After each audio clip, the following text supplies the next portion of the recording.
Welcome. Baruch atah Adonai Eloheinu melech haolam asher kitshanu b'mitzvotav v'tzivanu la'asok b'divrei Torah. Amen. Amen. And I was able to find in the book that I mentioned, the genealogy. So I'm going to have a double share right now. You'll see. One is actually able to do that. Look at that. Can you see both? Yeah, you can see both of these from two different books. So right here, you see Adam, all the generations down to Noah, and this is actually all the way through to Moses. Look at that. All the chronology down there. So what we see here is how long Adam lived, how old he was, according to the Torah, when he sired Seth, when Seth was born, right? And then this would be the year, right, that Seth died, and etc. These would be the years they died, since the birth of Noah, I would say, right? So we see all these things that are actually chronicled in the Torah. So we're really going to go up to here, up to Noah. So, and he tells us when the flood was, right? So in the year of our world, Anno Mundi, 1653. And then we notice how long people lived here and how short people lived, how the years start to become a lot shorter there. So you can see that Adam was alive. He all the way through. Look at this. He died here, so he was living here. And look at this. He saw all these. Adam was actually alive all the way through to Lemech, 9 generations, but he was not alive when Noah was born. See that? And I wanted you to see that these people with long lives meant they saw, right? Grandchildren, great-grandchildren, great-great-grandchildren, great-great-great-grandchildren, etc., etc., etc. And I think that's part of the significance here.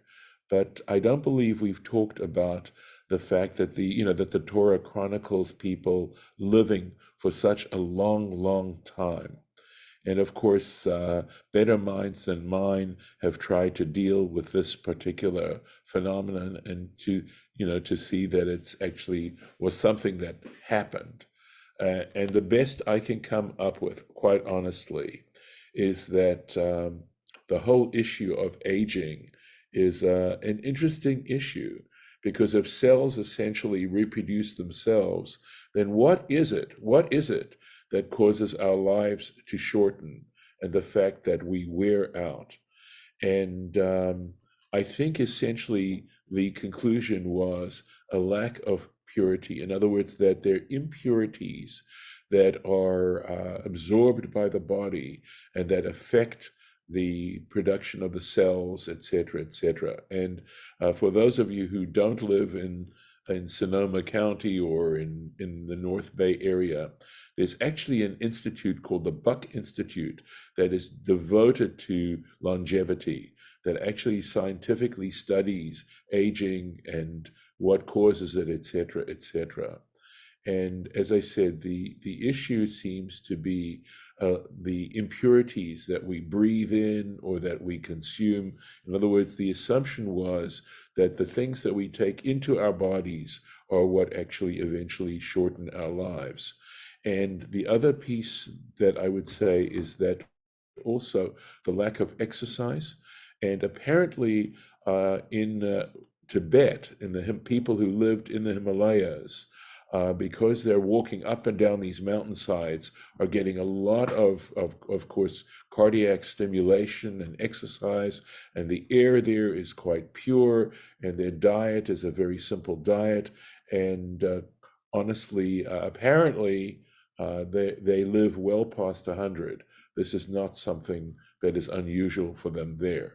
So, of course, 100 isn't 930, but the Torah itself says that God eventually decides to reduce people's lives so that they don't, so essentially that it comes to about 120. I think that is what he says, at least in the Torah. I don't know if any of you have anything to add to this, but this is kind of the summary of what I understand at this point in trying to understand it. I guess I do have something else. There have been attempts to say that these are not, in fact, years, that somehow they're months or stuff like that. I will tell you that I think that there is a compelling proof that that is not the case. That if life was short for all these generations to begin with, then it makes no sense for God to say, I will not abide. Later on, we're going to read a passage where God says, I will not abide human life for that long. I'm going to shorten his life. Well, if these lives are essentially as short as they are right now, then what a sense does it make for God to say that he's shortening our lives? It doesn't at all. So clearly the Torah intends us to understand these years as being solar years, that they're talking about. If you want to argue lunar years, I don't think so, but regardless, especially we'll get to Noah, and Noah is in the ark essentially for a solar year. And we see that in the Midrash. And so the traditional interpretation is clearly that Noah was in the ark for a solar year. And the other piece is that essentially no one lives past 1,000 years, not even Methuselah, who lived to 989 years, right? This tells you exactly how long these are. Nobody lives 1,000 years. And I think that's also significant because in Psalm 90, we say that 1,000 years in your sight, O Lord, is like a day that is past, like a watch in the night. So I think the other piece, I guess, that I can think of as I'm recollecting these things is that part of the reason for the fact that we don't live such a long time is that it gives us an opportunity to make less mistakes and to show, to not fill our lives with vanity, etc., but certainly to avoid the possibility of sinning. And in fact, we will see an example. You see, there's one of these gentlemen who doesn't live anywhere close, right? See Enoch. And by the way, 365 years, so different from the rest, right? Still a long time, but nevertheless, by comparison, and we'll see that with Enoch, he is sent. I think it's interesting that he is the 7th generation. I think that's also possibly significant, but we'll see that the traditional explanation why he didn't live anywhere close to his relatives is essentially because God didn't want him to sin. So things to think about, and certainly as one reflects on current human behavior in general, right? So, Vahi Enosh, so we're on to Enosh, right? Vahi Enosh Tish'im Shana, he lived for 90 years. So this would represent 90 years here, okay? Vayolid et Canaan, and here we go. So of course, 235 plus 90, right? I believe, right? Will give you 325. 325. So he sired Canaan. Vayhi Enosh achareho liludet Canaan 15 shana. He lived after he sired Canaan. Canaan was born 15 years, v'shmona me'ot shana, and 800 years. So 815 years. And so you can see doing the arithmetic here, getting to this 910 years. And we're now into the year 1235 because of how old he was. Yes. Do we know how long women lived? It doesn't mention that. Isn't that interesting? It doesn't. And of course, were there other people around? Yes, there were. I think this is simply so as to give you a sense of chronology. So it's not an issue. It's not necessarily trying to make a big deal out of men necessarily. I think, or to somehow slight women. I don't think that's the intention. Whether, of course, it's the intention or not may not be an issue. It may not matter. But I think the idea here is simply to give you a chronology and to try and derive the lessons that we're trying to derive here. So let's see. Yes, Vayoled Banim Uvanot, and he gave birth to sons and daughters. So women are mentioned here, Judith. I don't know that that's going to satisfy you necessarily, but there are all these lots of men and women who are not mentioned by name, and so these people are only there so as to give us a sense of when the flood took place and to give us a sense of chronology, and how we eventually derive the fact that we're going into the year of 5,784 at this coming Rosh Hashanah. So we have a sense of Anno Mundi. Now, I will say this. I don't think, I think that if you examine the tradition, it does not suggest that the world is only 5,784 years old. The difference is this: we are talking historically. We're saying that as far as we are concerned, the dawn of history begins with the creation of Adam. Because if we're talking about prehistoric man, you understand that everything that we're talking about, while I like to say it's more saga than history in the scientific sense, is nevertheless an idea of time being a development, as opposed to cyclical. And when I was in college in philosophy, the first year I studied something called mythical time, where human beings, essentially understood their roles as following role models, and apparently there are maybe tribes even today that understand that their lives are cyclical in the sense that the year is cyclical, and they tie their lives, they themselves, their own identities are tied up. This is why we have totems and ancestor, and essentially they model themselves after their ancestors, and the significance of their lives is bound up in that. The whole idea of some level of, let's say, horizontal as opposed to a linear understanding of history, which is clearly here, right there we see a linear understanding of history, so that the year 5783 or 5784 is talking of the dawn of history and not the creation of Homo sapiens. Okay, that is not what it's talking about. And in that particular case, then it becomes understandable. And we don't have to sort of say, oh my heavens, this is, the Bible isn't telling us the truth. The world is a lot earlier. And I possibly have mentioned already that there are midrashim that talk about many worlds that were created prior to this one, and that all were destroyed, and this one has survived only because this was the first world where there was something called Torah, that there was a sense of a level of human behavior and obligation and duty, etc., that these kinds of concepts did not exist until the creation of Adam and subsequently the giving of the Torah. And I understand Torah as being a broader concept than although the specific example we have at Mount Sinai is an example of Torah, but that human consciousness developed into a different kind of consciousness than in prehistoric man. So, going on. Vahi kol yemei Enosh, and all the days of Enosh were chamesh shanim, 5 years, utshama od shana, and 900 years, vayamot, and he died, which is the point about this. So here we are. There's the 905 right there.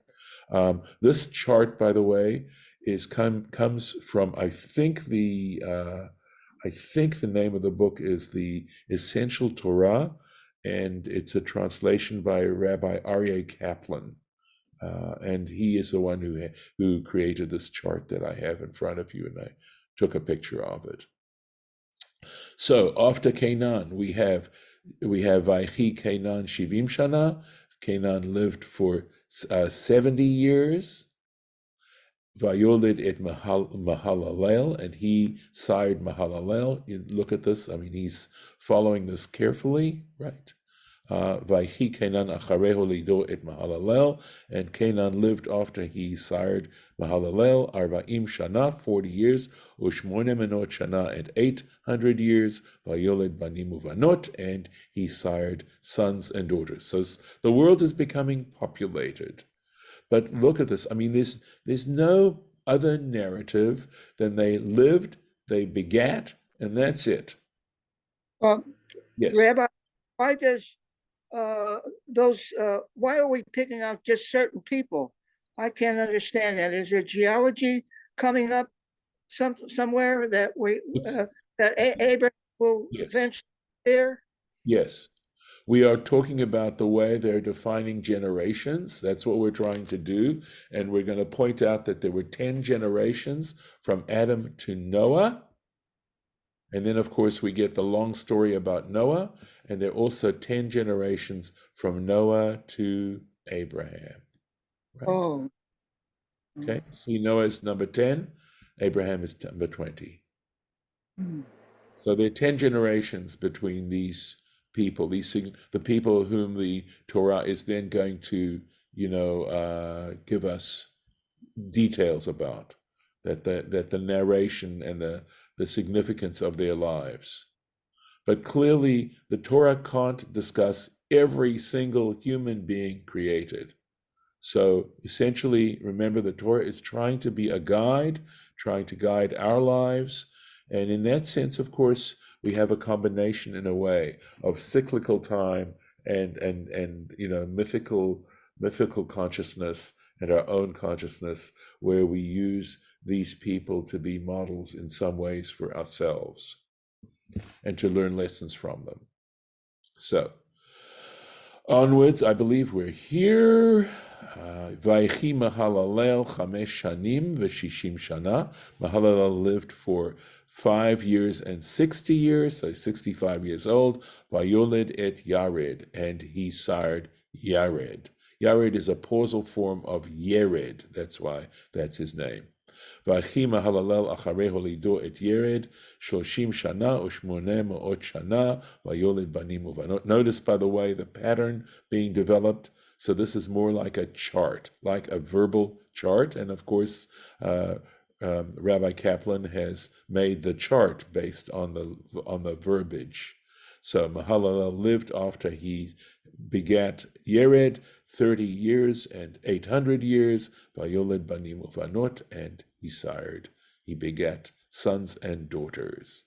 V'yikol yemei Mahalalel chamesh v'tishim shana v'shmone ma'ot shana v'yomot, and all the days of Mahalalel were 590 years and 800 years, so 895 years, v'yamot, and he died. And notice how it all mentions v'yamot. Their lives came to an end. And that, of course, is, right, the eating of the tree of knowledge of good and evil. V'hi Yered shtayim v'shishim shana u'me'at shana. So Yered waited a little longer. He lived for 260 years and 100 years, so he was 162. Vayoled et Chanoch, and he begat Enoch. Enoch here is right over here, right? Enoch. Vayhi Yered acharei holido et Chanoch, and Yered lived after he begat Enoch, Shmone ma'ot shana v'yoled banim banot. And Yered lived after he begat Chanoch 800 years, and he also sired sons and daughters. So look at this. I mean, all these people outlived Enoch. Okay. So we're going to see. That's where we're going to have a Rashi. Vayikol yemei Yered, so 62 shana. Yered lived for 62 years with Shamaot shana, and 900 years. So that's how long he lived. 962 years. Lived a long time. Vaychi Chanoch chamesh v'shishim shana. Enoch lived for 65 years, right? Okay. Vayoled et Metushelach, and he begat Methuselah. Going on. Vayitalech Hanoch et Elohim. So this is where it changes a little bit, right? It says Enoch walked with God. Acharei holido et Metushelach, after he sired or begat Methuselah, Shlosh me'ot shana, 300 years, Vayoled banim uvanot, and he begat sons and daughters. Let's see where the Rashi is going to begin here. Here we go. Vayitalech Hanoch. Hanoch walked, or Enoch walked. Tzadik haya. He was, this is according to Bereshit Rabbah, this Midrash, he was a righteous person. Vekal beda'ato. So there are two, one is kal, and the another manuscript says vekibel, he accepted. So it became light, kal would be light, kibel would mean he accepted in his mind, lashuv lahashia, to in fact begin to act wickedly. So apparently, this is the point that I had made earlier, that at a certain point, Enoch decided he was going to not serve God. He was not going to act as a tzaddik. He was going to act wickedly. Lefichach, and for this reason, Miher HaKadosh Baruch Hu, the Holy One, blessed be He, speeded up Vesilko Vehamito Kodem Zmano. And so he brought his life to an end, and he caused him to die prior to his time. And this is what you see here, right? You'd expect him to live certainly up till somewhere around here. So his life came to an end prior to that time. V'zehu sheshina hakatuv b'mitato, and for this reason, Scripture changes its language. Lichtov ve'einenu ba'olam, to say ve'einenu. It says, and he was not. It doesn't say he died. It says he was not. We'll see what it says. We'll see if that's in fact the case. Ba'olam, in the world, lim oloch notav. In other words, he was not in this world to fill out his years. Ki lakach oto, for he took him, lifnei zmano, before his time. And he says this is similar to a passage in Ezekiel chapter 24. Hineni lokech mimcha et machmad einecha.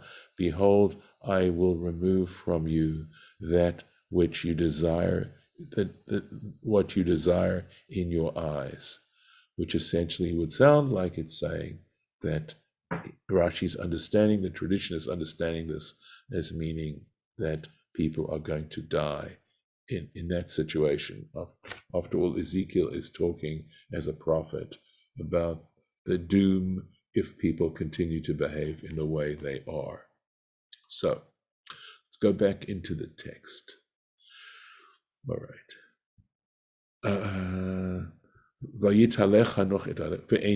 So it says, Enoch walked with God, ve'einenu, and then he was not. Ki lakach oto Elohim, for God took him. And now Rashi has explained to us the background of what that meant. So, onwards. Vayechi Metushelach sheva ushmonim shana. Methuselah lived 87 years, ume'at shana, and 100 years. So he was 187, really quite an elderly gentleman before, as you can see, Vayoled et Lamech, and then he begat Lamech. So there could be a suggestion here that the begatting, of course, is connected to what was happening in terms of the tree of life and sexual pleasure and stuff, and that there's this ambivalent attitude about sexual pleasure and how one needs to modify or I could say dance with it, and understand that in some ways it can also be very destructive. So it's quite, and we try to work out the idea of procreation, and at least according to the tradition and Rashi's understanding of the tradition, it wasn't that people didn't procreate necessarily. It's just that perhaps they didn't have as much pleasure doing it, right, in the sense that people engage when they do engage in intercourse, in sexual intercourse. And that the tree of knowledge of good and evil was that awareness that human beings have and the pleasure that they get from engaging in sexual intercourse. And Methuselah lived after he begat Lemech, Shtaim Ushmonim Shana, 82 and 80 years, Vesheva Shmaot Shana, and 700 years, Vayoled Banim Uvanot, and he begat sons and daughters. This is how we know that Methuselah was the oldest person living. Still doesn't make it to 1,000, though. We want to note that. Okay, going on. Vaychi Lemech Shtaim Ushmonim Shana Ume'at Shana. So Lemech lived 280 years and 100 years. Vayoled Ben, and he gave birth to a son. And going on, also you notice he waits quite a bit. Vayikra et shmo Noach, and he called his son's name Noach, Noah, Lamor, saying. So Noach's name in the Torah is given significance. The Torah itself ascribes significance to his name, saying, Ze yenachamenu. So there's the Noach, right? This one will give us comfort, mima'asenu, from what we did, or our works, what we are doing, ume'itzvon yadenu, and from the grief or the toil of our hands, min ha'adama, from the earth, asher erara Hashem, which Hashem cursed. Rashi. Ze yenachamenu. This one will give us comfort, will bring us comfort. But it's interesting how Rashi works with this. Yaniach mimenu. So it sounds like it could mean to cause us to rest from, right? Et itzvon yadenu, or something like that, or should take from us, right? Remove from us the grief of our hands, meaning the toil that we have. Ad shel, and now he explains. Ad shel, there's really like a period here. Ad shelo ba Noach, up until the time of Noach, until Noah arrived on the scene. Lo haya lahem kli macharesha. They did not have a plowing, an instrument to plow the earth. So imagine trying to plant crops without the ability to plow the land. Vahu hechin lahem, and he was the one who prepared for them. Vahaita haaretz motziah, and so he's talking about here about prior to the plow.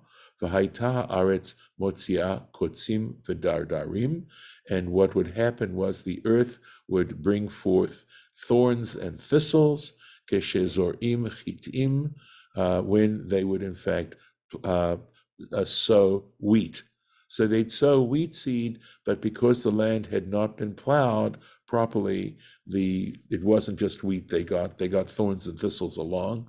Mikilalato shel Adam Harishon, from the curse of the first man.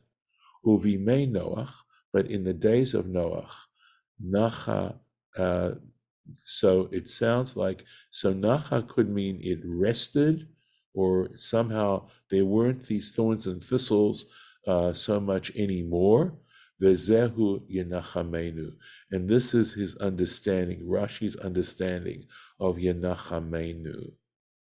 Will give us, I'm thinking it's coming from the word lanuach, right? As opposed to menachem. And this is, so we'll see.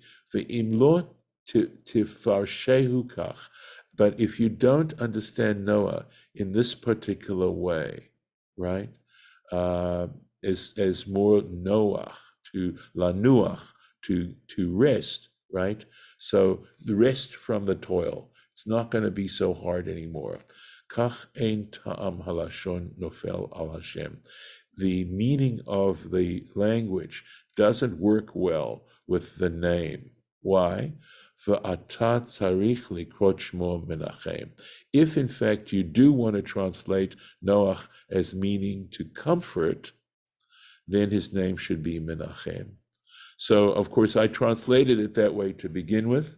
There may be people who feel that Rashi's argument is not sufficiently compelling, and of course Rashi is following the tradition. So it's more lanuach, to rest, give us rest on some kind of level, as opposed to comfort.